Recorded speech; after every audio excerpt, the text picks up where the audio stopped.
Hello students, welcome to बायोरत्नास biology classes. मैं हूं रत्ना सिन्हा और हम class 11th NCERT chapter number 8 cell पढ़ रहे थे। अब सेल में हमने प्रोकैरियोटिक सेल को डिस्टिंग्विश बिटवीन यूकैरियोटिक से कर लिया था।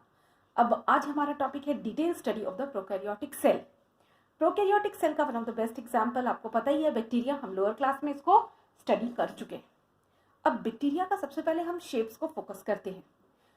जो भी बैक्टीरिया गोल है उसे हम कहते हैं कोकस। देखिए डायग्राम को देखिए, मोनोकोकस गोल एक है। अगर ये बैक्टीरिया दो हैं, आपस में जुड़े हुए हैं, क्लिंग्ड है, तो इसे कहेंगे डिप्लोकोकस।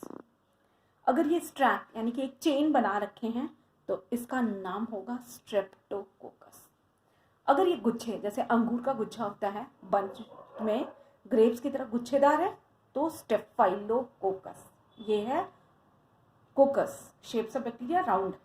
अब कुछ बैक्टीरिया रॉड शेप्ड के होते हैं, और रॉड शेप्ड का मतलब है कि थोड़ा सा रॉड लाइक स्ट्रक्चर दिखता है। अब ये जो है, ये अकेला, इसको हम कहते हैं ये बैसिलस है। अगर ये दो में दिखे तो डिप्लोबैसिलस। अगर ये सीक्वेंसली जैसे बिस्किट अरेंज होता है प्लेट लाइक, तो इसको हम कहते हैं पैलिसेड है। और अगर ये स्ट्रैप की तरह है तो इसको स्ट्रैप्टोबैसिलस बोलते हैं।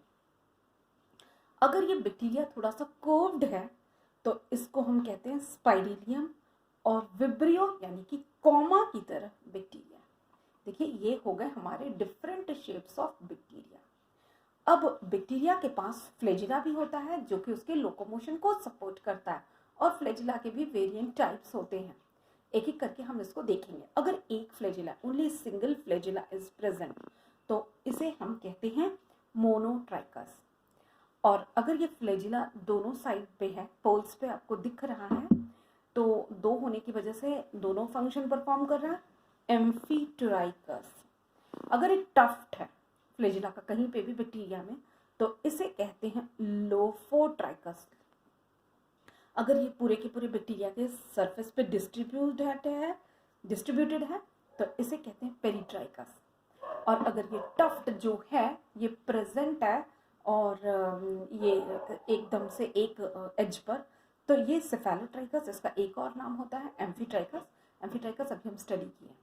और अगर कोई फ्लैजिला नहीं प्रेजेंट है तो this is a ट्राइकस in nature. अब ये हो गया हमारा फ्लैजिला। और अब हम आगे चलते हैं और यहाँ पे पढ़ेंगे structure of the prokaryotic cell.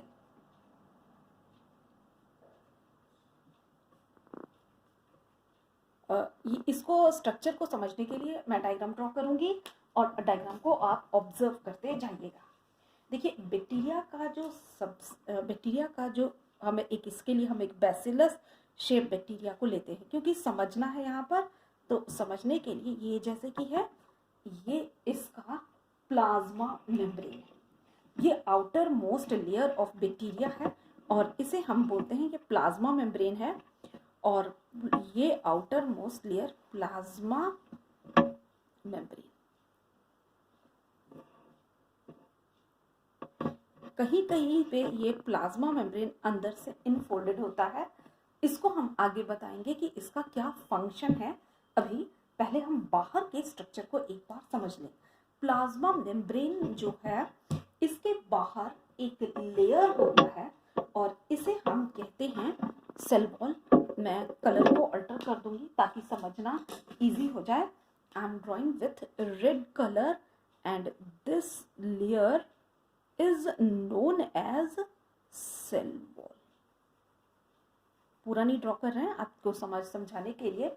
ये हो गया प्लाज्मा मेम्ब्रेन और उसके बाद का ये लेयर है which is known as cell wall. देखिए प्लाज्मा मेम्ब्रेन जिस भी कंपोजिशन का बना है, प्रोटीन और लिपिड का, इसकी डिटेल स्टडी यूकैरियोटिक सेल में करेंगे, क्योंकि यूकैरियोटिक प्लाज्मा मेम्ब्रेन और प्रोकैरियोटिक बिल्कुल सिमिलर होता है। Cell wall is made up of peptidoglycan. Peptidoglycan बिल्कुल न्यू वर्ड है क्लास 11th के लिए। पेप्टाइडो का मतलब हो गया प्रोटीन और glycan is related with glucose. ये एक पॉलीसेक्राइड है which is associated with protein, और ये इसके लिए एक फंक्शन करता है।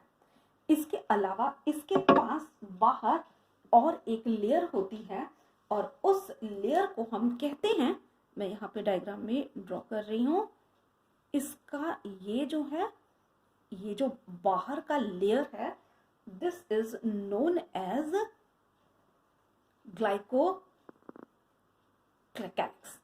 ये जरूरी नहीं है कि हर बैक्टीरिया में ये प्रेजेंट रहे, हो सकता है ये प्रेजेंट हो भी या ना भी हो, और ये अमीनो एसिड्स में रिच होता है।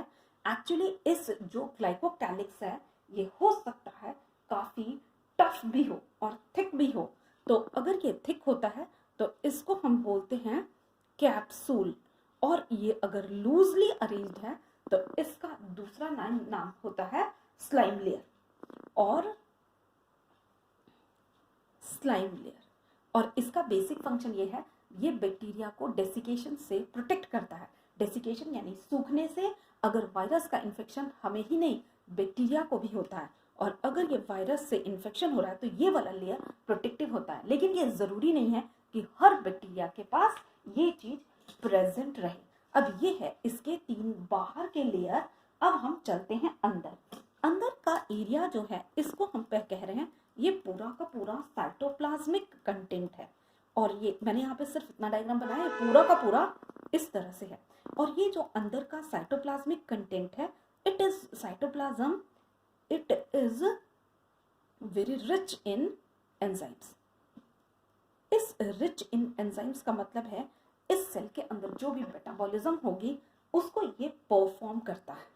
अब ये जो है प्लाज्मा मेम्ब्रेन की इनफोल्डिंग जो हमने आपको बताया, अंदर से प्लाज्मा मेम्ब्रेन इनफोल्डेड है, इसका ये कहते हैं इसे मीजोजोम।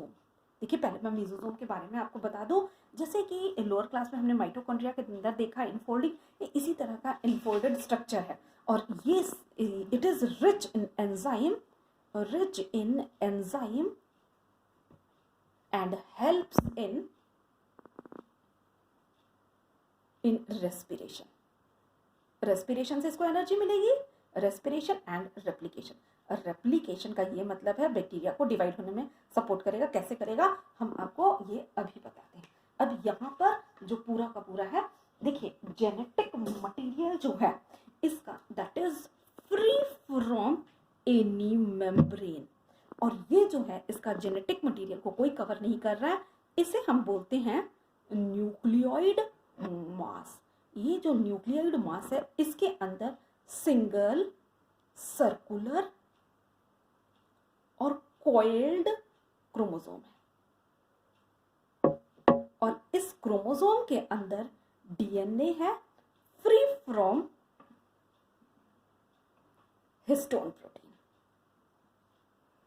कोई हिस्टोन प्रोटीन नहीं है। पहले हम आपको ये बता दें, हिस्टोन प्रोटीन जो है, एक बार के लिए डिटेल स्टडी 12th में है। हिस्टोन प्रोटीन ये है, यूकैरियोटिक सेल्स को ये कुछ बेटर कैरेक्टर देता है, क्योंकि प्रोकैरियोट एक बहुत प्रिमिटिव लाइक कैरेक्टर इसके पास होता है।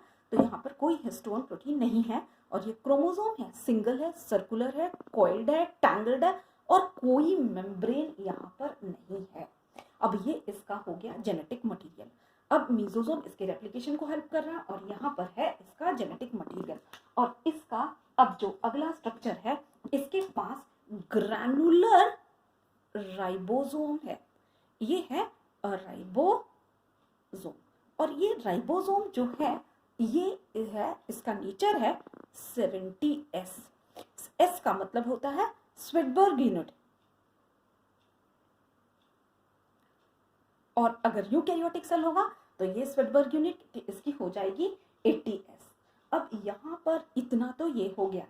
इसके अलावा इसके पास हर बैक्टीरिया में नहीं, पर किसी बैक्टीरिया में न्यूक्लियस के परे भी स्ट्रक्चर होते हैं, और उसे हम बोलते हैं एक्स्ट्रा न्यूक्लियर डीएनए। ये देखिए, ये है एक्स्ट्रा न्यूक्लियर डीएनए। और ये जो एक्स्ट्रा न्यूक्लियर डीएनए है इसका नाम होता है प्लाज्मिड। अब प्लाज्मिड की डिटेल स्टडी तो हम अगले वीडियो में करेंगे, पर यहाँ पे हम आपको कुछ कैरेक्टर बता दें कि प्लाज्मिड होने से इसके पास कुछ फैक्टर आ जाते हैं। उसे हम बोलते हैं आर फैक्टर, कोल फैक्टर और एफ आगे स्टडी करेंगे, क्योंकि आज हम सिर्फ इस सेल के बारे में अच्छे से समझेंगे। आर फैक्टर कुछ रेजिस्टेंस से रिलेटेड है, कोलिसिनोजेनिक फैक्टर है, एफ फैक्टर फर्टिलिटी है, लेकिन आज हम यहाँ पर इसको समझेंगे। अब ये जो बैक्टीरिया है, इस बैक्टीरिया के पास सर्टेन गैस वैक्यूल्स भी प्रेजेंट होते हैं। अब मैं यहाँ पर आपको दिखाऊंगी, ये जो है ये गैस वैक्यूल है। गैस वैक्यूल का बेसिक सिग्निफिकेंस ये होता है कि अगर मान लीजिए बैक्टीरिया कहीं पे फ्लोट कर रहा है, ओशियन में है, रिवर में है, तो इसको ये सिंक होने से बचाता है और ये गैस वैक्यूल बॉयंट होता है, इसकी बॉयंसी को मेंटेन करता है। इसके अलावा बैक्टीरिया के पास सर्टेन रिजर्व फूड मटेरियल्स भी होते हैं। रिजर्व फूड मटेरियल्स में जैसे कि इसके पास प्रोटीन्स है, और ये प्रोटीन्स जो है इसके रिजर्व फूड का काम करती है। और इसके अलावा certain pigments are also present, जैसे कि ये पिगमेंट्स है, फोटोसिंथेटिक जो एक्टिविटी है वो उसको परफॉर्म करती है। अब एक बेसिक चीज जो हम आपको यहाँ पे बताना है कि अगर कोई भी बैक्टीरिया है तो बैक्टीरिया के पास लोकोमोशन के लिए इसके पास फ्लैजिला प्रेजेंट होती है, जैसा कि हमने फ्लैजिला का स्ट्रक्चर भी आपको बताया। और ये फ्लैजिला जो है ये एक स्पेशल प्रोटीन है फ्लैजिलिन, ये उस प्रोटीन की बनी हुई होती है। हर बैक्टीरिया के पास एक बाहर से प्रोजेक्शन का स्ट्रक्चर होता है और इस प्रोजेक्शन को कहते हैं फिम्ब्रे। ये फिम्ब्रे का काम क्या है? It helps in adhesion of bacteria, adhesion of bacteria.